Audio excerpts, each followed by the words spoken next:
Hello everyone, ഞാൻ doctor Suraj, medical officer government hospital Koduvally. നമ്മുടെ വീടുകളിലൊക്കെ കുട്ടികളുള്ളവരുണ്ടാവല്ലോ. കുട്ടികൾക്ക് എന്തെങ്കിലും സംഭവിച്ചാൽ, എസ്പെഷ്യലി നമുക്ക് ചെറിയൊരു ജലദോഷം വന്നാൽ, ചെറുതായിട്ട് അവരൊന്ന് സൈലൻ്റ് ആയാൽ പോലും നമ്മൾ പെട്ടെന്ന് ടെൻഷൻ അടിക്കും. അവർക്ക് എന്ത് പറ്റി, അല്ലെങ്കിൽ ആ വീട് തന്നെ എന്ത് ചെയ്യും, ഒന്ന് സൈലൻ്റായി ഒരു നാച്ചുറലായിരിക്കും ഉണ്ടാവുക. അപ്പോൾ നമ്മളെപ്പോഴും കൂടുതൽ ശ്രദ്ധിക്കുന്നതാണ് ഈ കുട്ടികളുടെ ആരോഗ്യം. കുട്ടികൾക്ക് എന്തെങ്കിലും ബുദ്ധിമുട്ട് വന്നാൽ, അല്ലെങ്കിൽ അവർക്ക് എന്തെങ്കിലും പ്രശ്നങ്ങൾ, അവരുടെ ആക്റ്റീവ്നെസ്സിൽ, അവരുടെ കളിചിരികളിൽ എന്തെങ്കിലും കുറവ് വന്നാൽ നമ്മൾ രക്ഷിതാക്കളും അല്ലാത്തവരൊക്കെ പെട്ടെന്ന് ടെൻഷൻ അടിക്കും. അപ്പോൾ ഇന്ന് കോമൺ ആയിട്ട് നമ്മൾ കൂടുതൽ കേൾക്കുന്ന, അല്ലെങ്കിൽ കൂടുതലായിട്ട് ഡിസ്കസ് ചെയ്യുന്നൊരു വിഷയമാണ് കുട്ടികൾക്ക് ഉണ്ടാകുന്ന ഒരു കഫക്കെട്ട് എന്നുള്ളത്.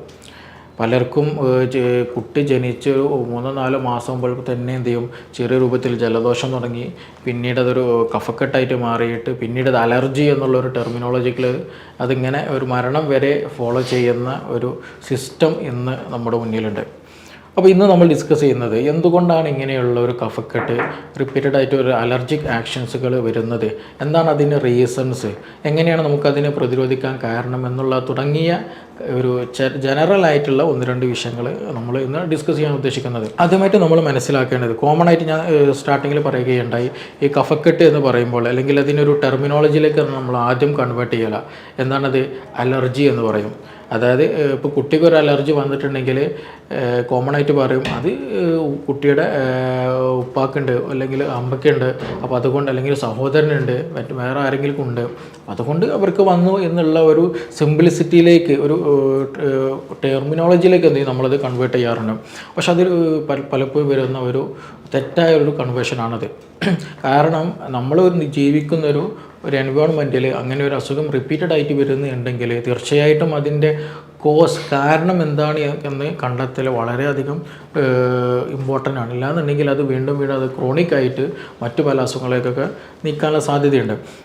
അപ്പോൾ അതുകൊണ്ട് തന്നെ കോമൺ ആയിട്ട് പറയുന്നത് എന്തുകൊണ്ടാണ് ഇങ്ങനെ ഈ ഒരു കഫക്കെട്ട് റിപ്പീറ്റഡ് ആയിട്ട് വരാൻ കാരണം, എന്തുകൊണ്ടാണ് അച്ഛനും അമ്മക്കും വന്നിട്ട് മകന് വരാൻ കാരണം എന്നുള്ളതൊക്കെ നമ്മൾ മനസ്സിലാക്കേണ്ടതുണ്ട്. അപ്പോൾ അതിൽ ആദ്യമായിട്ടൊന്ന് ശ്രദ്ധിക്കേണ്ടത്, പ്രൈമറി നമ്മൾ മനസ്സിലാക്കേണ്ടത്, നമ്മൾ ലൈഫ് സ്റ്റൈൽ എപ്പോഴും എന്തായിരിക്കണം, നമ്മൾ കുഞ്ഞ് ജനിക്കലോട് കൂടിയിട്ട് ആ കുട്ടിക്ക് പറ്റിയ, ഒരു കുഞ്ഞിന് പറ്റിയ ഒരു എൻവയോൺമെൻറ്റിലാണോ ആ കുട്ടി നടക്കുന്നത്, ഇരിക്കുന്നത്, കിടക്കുന്നത്, ആ കുട്ടിയുടെ എൻവയോൺമെൻറ്റ് എപ്പോഴും പ്യുവറാണോ എന്നുള്ളത് നമ്മളെപ്പോഴും ശ്രദ്ധിക്കേണ്ടതുണ്ട്. അത് വളരെ പ്രധാനമാണ്. മറ്റൊന്ന് നമ്മൾ ശ്രദ്ധിക്കേണ്ടത്, നേരത്തെ ഒന്ന് എന്തുണ്ട്, ഈ പറഞ്ഞ പാരമ്പര്യമായിട്ട് അച്ഛനും അമ്മക്കൊക്കെ ഉണ്ട്, തൻ്റെ സിബ്ലിങ്സിനുണ്ട് എന്നുണ്ടെങ്കിൽ തീർച്ചയായിട്ടും ഈ പറയുന്ന കുട്ടിക്ക് വരാനുള്ള സാധ്യത ഉണ്ട്. പക്ഷെ അത് വന്നു എന്ന് കരുതി അതാണ് എന്നുള്ള രീതിയിലേക്ക് നമ്മളൊരു 100% കൺഫർമേഷനിലേക്ക് പോകരുത്. അതിന് മറ്റെന്തെങ്കിലും കാരണങ്ങളുണ്ടോ, വേറെ എന്തെങ്കിലും അസുഖങ്ങളുണ്ടോ എന്നുള്ളതും കൂടെ നമ്മൾ അന്വേഷിക്കൽ വളരെ ഇമ്പോർട്ടൻ്റ് ആണ്. അപ്പോൾ അതിൽ ഈ പറഞ്ഞതുപോലെ ജെനറ്റിക്സിക്കലി അല്ലെങ്കിൽ പാരമ്പര്യമായിട്ട് ഇങ്ങനെയുള്ള വരാനുള്ള സാധ്യതയുണ്ട്. 2, നമ്മൾ കുട്ടികളെ കുളിപ്പിക്കുക എന്നുള്ളത് അതൊരു വലിയൊരു പ്രോസസ്സായിട്ട് നമ്മൾ എടുക്കാറുണ്ട്. കുട്ടി ജനിച്ചു കഴിഞ്ഞാൽ പല രീതിയിലുള്ള എണ്ണകൾ ഉപയോഗിച്ചിട്ട് പല സമയങ്ങളിലായിട്ട് കുളിപ്പിക്കുക. കുട്ടി ഒന്ന് മൂത്രയിച്ചാലൊന്ന് കുളിപ്പിക്കും, കുട്ടി ഒന്ന് ചെറിയ മക്കളെന്തെങ്കിലും വയറ്റിന്ന് പോയാൽ അപ്പോഴൊന്ന് കുളിപ്പിക്കും. ഇങ്ങനെ റിപ്പീറ്റഡ് ആയിട്ട് ഇങ്ങനെ കുളിപ്പിച്ചു കൊണ്ടേയിരിക്കുന്നൊരു ടെൻഡൻസി പലപ്പോഴായിട്ട് നമ്മുടെ ഒരു കേരളീയ സ്പെഷ്യലി കമ്മ്യൂണിറ്റിയിൽ പലപ്പോഴും കണ്ടുവന്നിട്ടുണ്ട്. പക്ഷെ അതുകൊണ്ട് വലിയ ഗുണങ്ങളെക്കാൾ കൂടുതൽ അത് ദോഷകരമാണ് പലപ്പോഴും നമ്മൾ എത്തിക്കുക. അതായത് നമ്മുടെ സ്കിന്നിൻ്റെയും നമ്മളെ മുടിയുടെയൊക്കെ ടോണും അതിൻ്റെ ഹെൽത്തിനൊക്കെ നശിപ്പിക്കുകയുള്ളൂ. എസ്പെഷ്യലി നമ്മൾ എന്തെങ്കിലും ഓയിലുകൾ ഉപയോഗിക്കുമ്പോൾ പ്രത്യേകം ശ്രദ്ധിക്കേണ്ടതുണ്ട്. അതുപോലെ സോപ്പ് ഉപയോഗിക്കുമ്പോഴൊക്കെ നമ്മൾ പ്രത്യേകം ശ്രദ്ധിക്കണം. അപ്പോൾ അതുകൊണ്ട് തന്നെ റിപ്പീറ്റഡ് ആയിട്ട് കുളിക്കുക അല്ലെങ്കിൽ കുളിപ്പിക്കുക, എസ്പെഷ്യലി തല നനച്ച് കുളിപ്പിക്കുന്ന സിസ്റ്റം ഉണ്ടെങ്കിൽ അത് നിർത്തണം.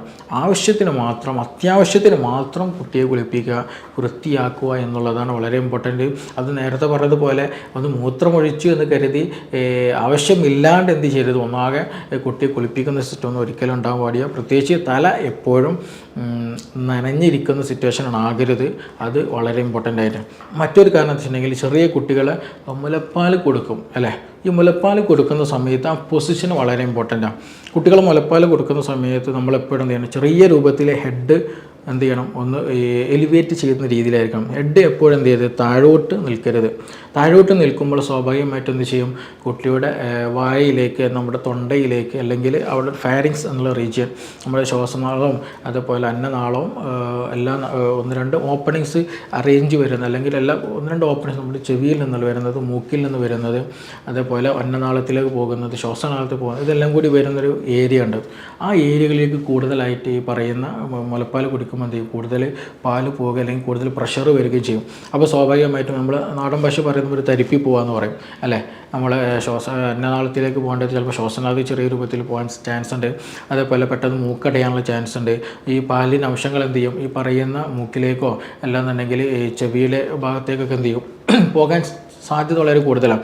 അപ്പോൾ അതുകൊണ്ട് തന്നെ അങ്ങനെ ഒരു പൊസിഷൻ വളരെ ഇമ്പോർട്ടൻ്റ് ആണ്. അങ്ങനെ പാല് കൊടുത്താൽ സ്വാഭാവികമായിട്ടും നേരത്തെ പറഞ്ഞതുപോലെ ഈ ചെറിയ രൂപത്തിലുള്ള ഇൻഫ്ലമേഷനിലേക്കും ഇൻഫെക്ഷനിലേക്കും നീണ്ടുകയും പിന്നെ അതോടെ മാറാത്ത കഫക്കെട്ടിലേക്കൊക്കെ നീങ്ങാനുള്ള സാധ്യത വളരെ കൂടുതലാണ്. അപ്പോൾ കുട്ടിയെ മുലപ്പാൽ കൊടുക്കുന്ന സമയത്ത്, ഭക്ഷണം കൊടുക്കുന്ന സമയത്ത്, പാല് കൊടുക്കുന്ന സമയത്ത് എന്ത് ചെയ്യണം, എപ്പോഴും ഹെഡ് കുറച്ച് ചെറിയ രൂപത്തിലൊന്ന് എലിവേറ്റ് ചെയ്തിട്ട് അങ്ങനെ പാല് കൊടുക്കാൻ തോന്നണം. ഇല്ലാന്നുണ്ടെങ്കിൽ അങ്ങനെയുള്ള കണ്ടീഷനിൽ ചിലപ്പോഴും നമ്മൾ കുട്ടി ഈ ചെവി വേദന വരിക, ചെവിക്ക് ഇൻഫെക്ഷൻ പെട്ടെന്ന് വരിക, മൂക്കിന് ഇൻഫെക്ഷൻ വരിക, അതൊക്കെ വരുന്നത് അതുകൊണ്ടാണ്. കാരണം ഈ ഒരു നമ്മൾ കുട്ടിക്ക് പാല് കൊടുക്കുന്ന പൊസിഷൻ വളരെ ഇമ്പോർട്ടൻ്റ് ആണ്. ഇതിൽ ചെറിയ മാറ്റം വന്നാൽ ഈ പറഞ്ഞതുപോലെ ചെവി വേദന വരിക, പെട്ടെന്ന് കരച്ചിൽ വരിക, അതുപോലെ കുറുക എന്ന് പറയില്ല, ഉറങ്ങുന്ന സമയത്ത് വായ കൊണ്ട് എന്ത് ചെയ്യും, ബ്രീത്ത് ചെയ്യും, മൂക്ക് കൊണ്ടായിരിക്കില്ല, വായ കൊണ്ട് ബ്രീത്ത് ചെയ്യും, ശരിയായ രീതിയിൽ ശ്വാസം എടുക്കാൻ പറ്റില്ല. ഗ്രാജുവലി പിന്നെ കുട്ടി വലുതായി വരുമ്പോൾ പിന്നീട് ഈ വായ കൊണ്ടുള്ള ബ്രീത്തിങ് കാരണം എന്ത് ചെയ്യും, പല്ലും മറ്റു ഇതൊക്കെ അവയവങ്ങളൊക്കെ പുറത്തേക്ക് ഉന്തി വരുന്ന രീതിയിലേക്ക് അത്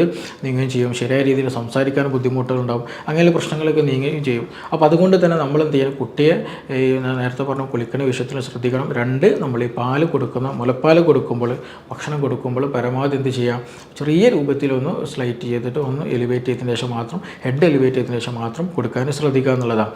പിന്നെ മറ്റൊന്ന് കാര്യം, നമ്മൾ റൂമിൽ എൻവയോൺമെൻറ്റ് വളരെ ഇമ്പോർട്ടൻ്റ് ആണ്. നമ്മൾ അതായത് കുട്ടി ഓൾമോസ്റ്റ് എന്ത് ചെയ്യണം, കൂടുതൽ സമയം ഉറങ്ങുന്നതാണ്. ജനിച്ചു കഴിഞ്ഞാൽ കുട്ടി സ്വാഭാവികമായിട്ടും കൂടുതൽ ഉറക്കമാണ് അവർക്ക് വളരെ പ്രധാനം എന്നുള്ളത്. അവരുടെ ബോഡി മെറ്റബോളിസം ഏറ്റവും കൂടുതലായിരിക്കും. അപ്പോൾ അതുകൊണ്ട് തന്നെ കുട്ടിയെ ഉറങ്ങുന്ന ആ ഒരു ഏരിയ, ആ ഒരു എൻവയോൺമെൻറ്റ്, ആ ഒരു റൂം എപ്പോഴും ക്ലീൻ ആൻഡ് നീറ്റായിരിക്കണം. പലപ്പോഴും നമ്മുടെ ഒരു എൻവയോൺമെൻറ്റിൽ കണ്ടുള്ള ഒരു സിറ്റുവേഷൻ എന്താണെന്ന് വെച്ചിട്ടുണ്ടെങ്കിൽ, കുട്ടിക്ക് ഒരുപാട് ഡ്രസ്സുകൾ, കുട്ടി മൂത്രമൊഴിച്ചതും മയറ്റുന്നു പോയതും, കുട്ടി കിടന്ന തൊട്ടിയിലും മറ്റ് പല ഡ്രസ്സുകളുണ്ടായിരിക്കും. അപ്പോൾ അതെല്ലാം എന്ത് ചെയ്യും, ഉണങ്ങാൻ വേണ്ടിയിട്ട് പലപ്പോഴും റൂമിനുള്ളിൽ തന്നെ ഒരു അയൽ കെട്ടിയിട്ട്, അല്ലാന്നുണ്ടെങ്കിൽ അതിലൊരു ടേബിളിലോ വിരിപ്പിലോ മറ്റോ നിലത്തോ എന്ത് ചെയ്യും, ഇത് വിരിച്ച്, കുട്ടിക്ക് ഏതായാലും ഉറങ്ങുമ്പോൾ ഫാൻ വേണ്ടി വരുന്നുള്ളത്, അപ്പോൾ ഫാൻ വിട്ടിട്ട് അവിടെ ഇരിക്കും. പക്ഷെ അത് ഗ്രാജ്വലി ആ കുട്ടിയുടെ ഹെൽത്തിനെ വളരെയധികം നെഗറ്റീവായിട്ട് എഫക്റ്റ് ചെയ്യുന്നുണ്ട്. കാരണം എന്താണെന്ന് വെച്ചാൽ, നമ്മളെ നനഞ്ഞ തുണി അവിടെ വിരിക്കുന്ന സമയത്ത് സ്വാഭാവികമായിട്ടും അതിൻ്റെ വേപ്പേഴ്സ് ഉണ്ടല്ലോ, അത് ഉണങ്ങുന്ന സമയത്ത് ആ ഒരു വേപ്പേഴ്സ്, ആ നനവുണ്ടല്ലോ, ആ നനവ് സ്വാഭാവികമായിട്ടും ആ ഒരു എൻവയോൺമെൻറ്റിലാണ് സ്പ്രെഡ് ആവുക, ആ അടഞ്ഞ റൂമിലാണ് അത് ഉണ്ടാകുക എന്നുള്ളത്. അപ്പോൾ ആ കമ്പാരിറ്റീവിൽ എന്ത് ചെയ്യും, ആ റൂമിൻ്റെ ഉള്ളിലുള്ള ഹ്യൂമിഡിറ്റി വളരെ കൂടുതലായിരിക്കും, അതിലുണ്ടാകുന്ന ജലാംശത്തിന് തോത് കൂടുതലായിരിക്കും. അതുകൊണ്ട് തന്നെ ഈ കുട്ടിക്ക് ശരിയായ രീതിയിൽ ശ്വാസം എടുക്കാൻ പറ്റുന്നില്ല. അല്ലെങ്കിൽ കുട്ടിക്ക് പിന്നെ ഗ്രാജുവലി പെട്ടെന്ന് എന്ത് ചെയ്യും, ഇൻഫെക്ഷൻസ് വരാനുള്ള സാധ്യത വളരെ കൂടുതലാണ്. പെട്ടെന്ന് ഈ പറഞ്ഞ പോലെ കുറുകൽ, ശ്വാസം എടുക്കാൻ പറ്റില്ല.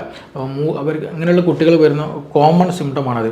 അവർ ഉറങ്ങുന്ന നേരത്തെ എന്ത് ചെയ്യും, വായ തുറന്നിട്ടാണ് അവർക്ക്, മൂക്കിലൂടെ ശ്വാസം എടുക്കാൻ അവരെ കൊണ്ട് കഴിയില്ല. അതുപോലെ ശ്വാസം എടുക്കുന്ന സമയത്ത് ഇങ്ങനെ ഒരു കുറുകുന്ന പോലെ, പ്രാവൊക്കെ കുറുക്കുന്ന പോലെ ഒരു സൗണ്ട് എന്ത് ചെയ്യും, ഇങ്ങനെ വന്നുകൊണ്ടേയിരിക്കും. അപ്പോൾ ഇങ്ങനെയുള്ള എൻവയോൺമെൻറ്റിൽ ഒരിക്കലും കിടത്താൻ പാടില്ല. പിന്നെ അതേപോലെ തന്നെ ഇതിനോട് ചേർത്ത് നിർത്തേണ്ട ഒരു കോമൺ ആയിട്ടൊരു സംഗതിയാണ് നമ്മൾ അറ്റാച്ച്ഡ് ബാത്റൂം എന്നുള്ളത്. അത് നമ്മൾ പലപ്പോഴായിട്ട് നമ്മൾ മിസ് ചെയ്യുന്ന സംഗതിയാണ്. അത് ഈവൻ അഡൽട്ട് ലൈഫിൽ, അതായത് വലിയ ആളുകളുണ്ടല്ലോ, ഒരുപാട് ജലദോഷം, ബുദ്ധിമുട്ട്, സൈനസൈറ്റിസ് പ്രശ്നമുള്ളവർ, പിന്നെ തലവേദന പ്രശ്നമുള്ളവർ, നീർക്കെട്ടിൻ്റെ പ്രശ്നമുള്ളവർ, ആസ്തമയുടെ ഇഷ്യൂസ് ഉള്ളവർ, അവരൊക്കെ ശ്രദ്ധിക്കേണ്ട ഒരു ഇഷ്യൂ കൂടെയാണ് ഈ പറയുന്ന നമ്മൾ അറ്റാച്ച്ഡ് ബാത്റൂം എന്നുള്ളത്. യഥാർത്ഥത്തിൽ നമ്മുടെ ബോഡിയിലേക്ക്, ശരീരത്തിൻ്റെ ഇമ്മ്യൂണിറ്റി വളരെയധികം ബാധിക്കുന്നുണ്ട്. അതെങ്ങനെയാണെന്നുള്ളൊരു സ്വാഭാവികമായിട്ട് പറഞ്ഞിട്ടുണ്ടെങ്കിൽ, നമ്മുടെ റൂമിനോട് ചേർന്നിട്ടുള്ള ബാത്റൂം, ആ ബാത്റൂമിൽ നമ്മുടെ റൂമും ബാത്റൂം വെച്ച് നോക്കുകയാണ്. ബാത്റൂമിൻ്റെ ഉള്ളിൽ നമ്മൾ കുളിക്കാറുണ്ട്, ടോയ്ലറ്റിൽ പോകാറുണ്ട്. കമ്പാരിറ്റീവ്ലി അതിലുള്ള ഹ്യൂമിഡിറ്റി വളരെ കൂടുതലാവും. വാട്ടറി കണ്ടൻറ്റ് അതിലുള്ള ബാത്റൂമിലുള്ള എയറിൽ വളരെ കൂടുതലായിരിക്കും. അപ്പോൾ അങ്ങനെയുള്ള ആ ബാത്റൂമിൻ്റെ ഡോർ നമ്മൾ ഓപ്പൺ ചെയ്യുമ്പോൾ, ബാത്റൂമിൽ നമ്മൾ പോകുമ്പോൾ ഇറങ്ങുമ്പോഴേക്കും ഡോർ ഓപ്പൺ ചെയ്യും. അപ്പോൾ ചിലപ്പോൾ ചില ആളുകൾ എന്തെങ്കിലും കുറേ സമയം തുറന്നിടാറുണ്ട്, ചില സമയം എന്തെങ്കിലും ലാവിഷായിട്ട് അല്ലെങ്കിൽ അതൊരു നെവർ മൈൻഡ് ആക്കി വിടാറുണ്ട്.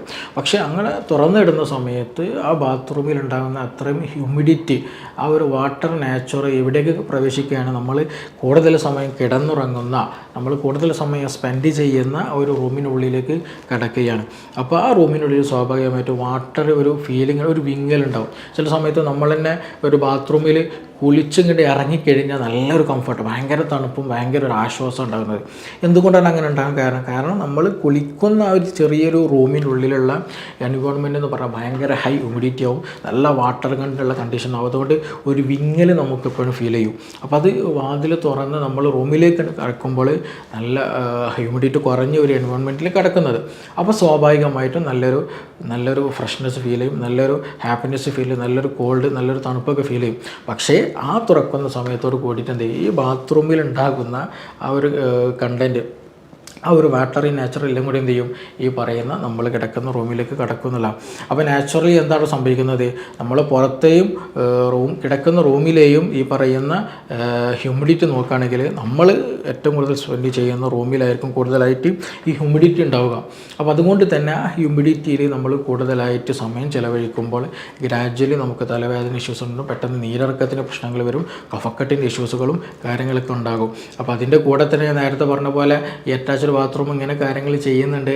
അതിന് പുറമെ ഈ പറയുന്ന ചെറിയ മക്കളുടെ ഡ്രസ്സുകളും കാര്യങ്ങളും ഉണക്കാൻ ചെറിയൊരു അയൽ കെട്ടിയിട്ടോ അല്ലെങ്കിൽ മേശയിലോ ടേബിളിലൊക്കെ എന്തെങ്കിലും വിരിപ്പ് വെച്ചിട്ടൊക്കെ ഉണക്കാൻ ഡ്രസ്സൊക്കെ ഇടുന്നുണ്ടെങ്കിൽ സ്വാഭാവികമായിട്ടും എന്ത് ചെയ്യും, ഈ പറയുന്ന ഹ്യൂമിഡിറ്റി കൂടുകയുള്ളൂ, ഈ പറയുന്ന അലർജിക്ക് അല്ലെങ്കിൽ കഫക്കെട്ടിൻ്റെ ഇഷ്യൂസുകൾ ബോഡിയിൽ കൂടുകയുള്ളൂ. ഇടയ്ക്കിടയ്ക്ക് പനി വന്നു പോകുന്ന സിറ്റുവേഷൻ ഒക്കെ ഈ സ്വാഭാവികമായിട്ട് ഇതിനോട് ചേർന്നിട്ടുണ്ടാകും. അപ്പോൾ ചുരുക്കി പറഞ്ഞാൽ ഇത് നമുക്ക് ക്ലിനിക്കലുകൾ വന്ന കേസുകൾ നമ്മൾ അന്വേഷിച്ചപ്പോൾ അതിനെപ്പറ്റി പഠിച്ചപ്പോൾ കിട്ടിയ ഒരു കോറിലേഷനാണ് യഥാർത്ഥത്തിൽ. ഇങ്ങനെയുള്ള ഒരു അറ്റാച്ച്ഡ് ബാത്റൂമിൽ കൂടുതലായിട്ട് സമയം അല്ലെങ്കിൽ അങ്ങനെയുള്ള റൂമുകളിൽ കൂടുതൽ സമയം ചെലവഴിക്കുന്നവർക്കാണ് കൂടുതലായിട്ട് ഇഷ്യൂസ് നമുക്ക് കാണാൻ കഴിയുന്നത്. അപ്പോൾ അതുകൊണ്ട് തന്നെ ഇങ്ങനെയുള്ള ഒരു എൻവയോൺമെൻറ്റിൽ നമ്മൾ ചെറിയ കുട്ടികൾ ഒരിക്കലും കിടത്തരുത്, നമ്മളും എന്ത് ചെയ്യരുത്, മുതിർന്നവരും കിടക്കുകയും അല്ലെങ്കിൽ നമ്മൾ പരമാവധി അങ്ങനെയുള്ള ഉപയോഗങ്ങൾ കുറയ്ക്കുക എന്നുള്ളതാണ് വളരെ പ്രധാനം. ഇനി നമ്മൾ അഥവാ ബാത്റൂമൊക്കെ നമുക്ക് ഉപയോഗിക്കേണ്ടി വരും, സ്വാഭാവികമാണ്. അപ്പോൾ എന്ത് ചെയ്യണമെന്ന് വെച്ചിട്ടുണ്ടെങ്കിൽ കൂടുതൽ സമയം നല്ല ഔട്ട് ഫാൻ ഫിറ്റ് ചെയ്തിട്ട് ആ വേപ്പേഴ്സ്, ആ ഹ്യൂമിഡിറ്റി കംപ്ലീറ്റ് പുറത്ത് കളയാനുള്ള സംവിധാനം നമ്മൾ എന്ത് ചെയ്യണം, ബാത്റൂമിൽ കാണൽ വളരെ ഇമ്പോർട്ടൻ്റ് ആണ്. അപ്പോൾ അതുകൊണ്ട് തന്നെ ഞാൻ പറഞ്ഞു വരുന്ന പോയിൻ്റ് എന്ന് വെച്ചാൽ നമ്മൾ ഈ അറ്റാച്ച്ഡ് ബാത്റൂമിൻ്റെ ഉപയോഗം ഈ പറയുന്ന നമ്മളെ എൻവയോൺമെൻറ്റ്, നമ്മൾ കിടക്കുന്ന സ്ഥലത്ത് ഈ പറയുന്ന നനഞ്ഞ വിരിപ്പിലോ അല്ലെങ്കിൽ നനഞ്ഞ ഡ്രസ്സുകളൊന്നും ഉണക്കാനായിട്ടോ ഒന്നും ഇടരുത്. അങ്ങനെ ഇട്ട് കഴിഞ്ഞാൽ നമ്മുടെ റൂമിലുള്ള ഹ്യൂമിഡിറ്റി കൂടും, നമുക്ക് കഫക്കെട്ടും മറ്റു ഇഷ്യൂസുകളും കൂടാനുള്ള സാധ്യത വളരെ കൂടുതലാണ്. അപ്പോൾ അതുകൊണ്ട് ഇത് എസ്പെഷ്യലി കുട്ടികളുടെ കാര്യത്തിൽ നമ്മൾ വളരെയധികം ശ്രദ്ധിക്കണം. മറ്റൊന്ന്, നമ്മൾ പാലുൽപ്പന്നങ്ങൾ അമിതമായിട്ട് കൊടുക്കുന്നത് ശ്രദ്ധിക്കുക. അമിതമായിട്ട് പാലുൽപ്പന്നങ്ങൾ അതുപോലെ മധുരം കൂടുതലായിട്ട് കഴിച്ചാൽ, നല്ല എന്താ ചെയ്യുക, സ്വീറ്റി ആയിട്ടുള്ള മിഠായികൾ കഴിച്ചാൽ, എന്തെങ്കിലും സ്വീറ്റ്സ് കഴിച്ചാൽ എന്ത് ചെയ്യും, ഈ പറയുന്ന കഫക്കെട്ട് പെട്ടെന്ന് വരും. അതേപോലെ നമ്മൾ ഡൈജഷനെയും ബാധിക്കുന്നതാണ്. അപ്പോൾ അതുകൊണ്ട് തന്നെ അമിതമായിട്ടുള്ള ഈ പാലുൽപ്പന്നങ്ങൾ അല്ലെങ്കിൽ പാല് കുടിക്കുന്നത് തന്നെ അത് ശ്രദ്ധിക്കണം. എല്ലാതും അമിതമായാൽ അമൃതും വിഷമെന്നാണ്. അപ്പോൾ അതുകൊണ്ട് തന്നെ അമിതമാക്കാണ്ട് മിതമായ രീതിയിൽ മാത്രം എന്ത് ചെയ്യുക, കുട്ടികൾക്ക് സ്വീറ്റ്സ് അതേപോലെയുള്ള പാലുൽപ്പന്നങ്ങൾ കൊടുക്കാൻ ശ്രദ്ധിക്കുക. ഇനി അഥവാ കഫക്കെട്ടുള്ളവരൊക്കെ ആണെങ്കിൽ തന്നെ പ്രത്യേകം ഇങ്ങനെയുള്ള വസ്തുക്കൾ കൊടുക്കുമ്പോൾ നമ്മൾ ശ്രദ്ധിക്കേണ്ടതുണ്ട്. പിന്നെ മറ്റൊരു കാര്യം എന്താ വെച്ചിട്ടുണ്ടെങ്കിൽ ഞാൻ നേരത്തെ പറഞ്ഞു ഓയിൽസ് അപ്ലൈ ചെയ്യുന്നത് അല്ലേ, കുളി എന്നുള്ളത് വലിയൊരു പ്രോസസ്സായിട്ട് നമ്മളൊരാളെ തന്നെ ഏൽപ്പിക്കാറുണ്ട് ചെറിയ കുട്ടികളെ കുളിപ്പിക്കുമ്പോൾ. പക്ഷേ അത് എന്ത് ചെയ്യരുത്, എല്ലാ ഓയിൽസും എല്ലാ കുട്ടികൾക്കും അപ്ലൈ ചെയ്യാൻ പാടില്ല. അത് വളരെ ഇമ്പോർട്ടൻ്റ് ആണ്. ഈ അടുത്ത് ഇപ്പോൾ നമ്മൾ പുതിയ സ്റ്റഡികൾ, അതായത് ഇൻറ്റേർണൽ ഓർഗൻസിൻ്റെ ഡാമേജ് വരെ വരുന്നത് നമ്മൾ പറയുന്ന പറയുന്ന അല്ലെങ്കിൽ നമ്മൾ സിമ്പിളായിട്ട് കാണുന്ന സ്കിൻ കെയറിൽ വരുന്ന ഇഷ്യൂസാണ്, അല്ലെങ്കിൽ മുടി കെയർ ചെയ്യുമ്പോൾ നമ്മൾ ഉപയോഗിക്കുന്ന ഓയിൽസിൻ്റെ സൈഡ് എഫക്റ്റ് പരമായിട്ടാണ് നമ്മൾ ലിവർ ഡാമേജ്ഡ് ആകുന്നത്, കിഡ്നി ഡാമേജ്ഡ് ആകുന്നതൊക്കെ. പക്ഷെ അത് ഗ്രാജ്വലിയാണ് നമ്മൾ അറിയുകയുള്ളൂ. അപ്പോൾ അതുകൊണ്ട് തന്നെ എല്ലാ ഓയിൽസും നമ്മൾ എന്ത് ചെയ്യരുത്, നമ്മൾ പരസ്യം കണ്ടിട്ട് വാങ്ങുന്ന ഒരു കണ്ടീഷൻ ഉണ്ടാക്കരുത്. ഒരു ഡോക്ടർ നിർദ്ദേശത്തിൽ തന്നെ എന്ത് ചെയ്യാൻ ശ്രദ്ധിക്കണം, നമ്മൾ ഇങ്ങനെയുള്ള പ്രൊഡക്ട്സുകൾ ഈവൻ സോപ്പ് പോലെ നമ്മൾ ഉപയോഗിക്കാൻ ഏറ്റവും ബെസ്റ്റ് ഒരു നല്ലൊരു ഡോക്ടറെ കണ്ടിട്ട് അവരുടെ അഭിപ്രായം മാനിച്ചുകൊണ്ട് അവരുടെ ഒരു അഭിപ്രായം സ്വീകരിച്ചുകൊണ്ട് എന്ത് ചെയ്യുക, അങ്ങനെയുള്ള സംവിധാനങ്ങൾ ഉപയോഗപ്പെടുത്തുക എന്നുള്ളതാണ് അതിന് നമുക്ക് ഏറ്റവും നല്ല ഒരു പോംവഴി എന്നുള്ളത്.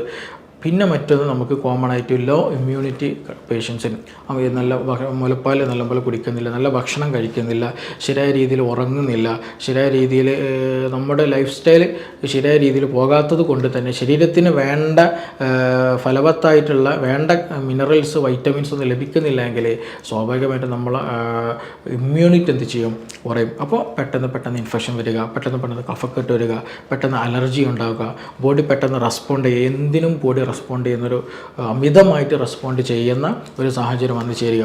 അപ്പോൾ ഇതൊക്കെയാണ് നമ്മൾ കോമൺ ആയിട്ട് വരുന്ന ഒരു അസ്വസ്ഥതകൾ, ബുദ്ധിമുട്ടുകൾ എന്ന് പറയുന്നത്. അപ്പോൾ ഈ ഒരു സംവിധാനങ്ങൾ, ഈ ഒരു കണ്ടീഷനുകൾ ശ്രദ്ധിച്ചാൽ തന്നെ നമുക്ക് കുറേ ഒരു വലിയൊരു ശതമാനം നമുക്ക് എന്ത് ചെയ്യാൻ പറ്റും, നമ്മൾ അസുഖങ്ങൾ ശ്രദ്ധിച്ച് നമുക്ക് മുന്നോട്ട് കൊണ്ടുപോകാൻ പറ്റും. ഇനി ഇതുമായി ബന്ധപ്പെട്ട് എന്തെങ്കിലും ബുദ്ധിമുട്ടുകൾ ഉണ്ടെങ്കിൽ തന്നെ പെട്ടെന്ന് ഈ ഒരു മെഡിസിൻ ട്രീറ്റ്മെൻറ്റ് എന്നതിൻ്റെ കൂടെ തന്നെ നമ്മുടെ ലൈഫ് സ്റ്റൈൽ, നമ്മുടെ ജീവിക്കുന്ന ചുറ്റുപാടും, നമ്മുടെ ഭക്ഷണവും നമ്മുടെ ഉറക്കവും ഇതെല്ലാം കൂടെ നമ്മൾ മാനേജ് ചെയ്ത് പോകുമ്പോൾ ഞാൻ നേരത്തെ പറഞ്ഞതുപോലെ നമ്മൾ പലപ്പോഴും എന്ത് ചെയ്യും, ഒരു അസുഖം വന്നാൽ അതൊരു അലർജി എന്നുള്ള കാറ്റഗറിയിലേക്ക് മാറ്റി വെക്കാറുണ്ട് അല്ലേ. പക്ഷേ നമുക്കത് മാറ്റി വെക്കാതെ തന്നെ പ്രൈമറി ആയിട്ട് തന്നെ തുടക്കത്തിൽ തന്നെ നമുക്കത് യഥാർത്ഥ റീസൺ എന്താണ് എന്ന് പോയിൻ്റ് ഔട്ട് ചെയ്യാൻ കഴിഞ്ഞാൽ തീർച്ചയായിട്ടും അത് ക്യൂർ ചെയ്യാൻ കഴിയുന്നേ ഉള്ളൂ. അപ്പോൾ ഇനി നമുക്ക് മറ്റൊരു സമയത്ത് ഇതുപോലെ വേറൊരു വിഷയമായിട്ട് വീണ്ടും കാണാം. Thank you.